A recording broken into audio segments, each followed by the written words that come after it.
What's up guys, we're on this side. Welcome to my first video. In this video, we'll be doing a review of a gaming keyboard that I've been using for a while now. Now this is HP GK400Y, a mechanical gaming keyboard.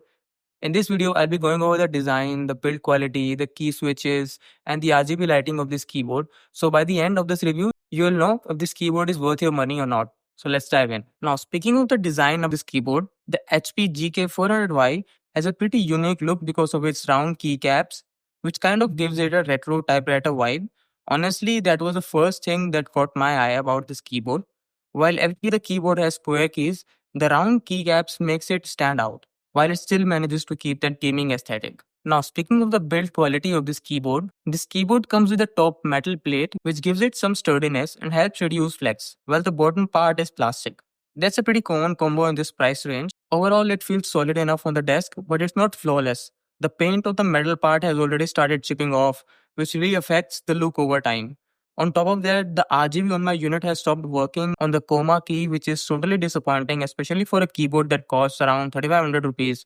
That's not exactly cheap, so I'd expect better quality control at this price point. Also, the delete key keeps falling off, which also gets annoying. So while it looks decent at first glance, the long-term durability and quality control could have been a lot better. Now, this keyboard comes with blue mechanical switches, which gives each key a satisfying tactile bump and clicky feedback. Honestly, tapping on it feels really good. You can really feel every keystroke, which makes long gaming sessions or typing sessions more enjoyable. The click is noticeable, so if you are in a quiet room, it might grab attention. For me personally, it adds character to the keyboard. The sound of the keys can make you feel a certain way, which some might like, some won't. That said, there are a couple of small downsides. The keycap typography feels a bit cheap, and RGB sometimes shines through unevenly, which makes certain letters look slightly off. Overall, the typing experience is solid and enjoyable, but a little polish on the keycaps would have made it justify the 3500 rupees price point. Here is how the keyboard sounds while typing.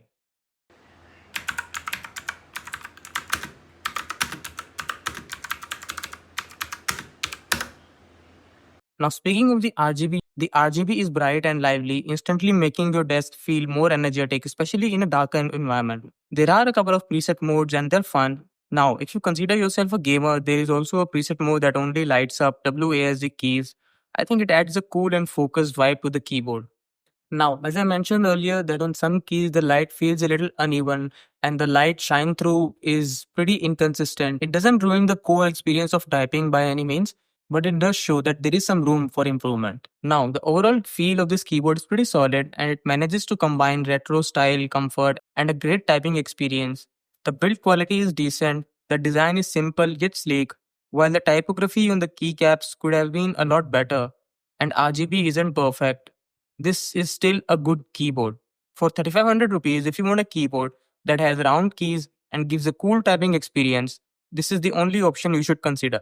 Otherwise, HP makes a lot of good keyboards. One of them is HP K500F. You can consider that one if round keys aren't your thing. So that's been it for this video. I'll see you in the next one.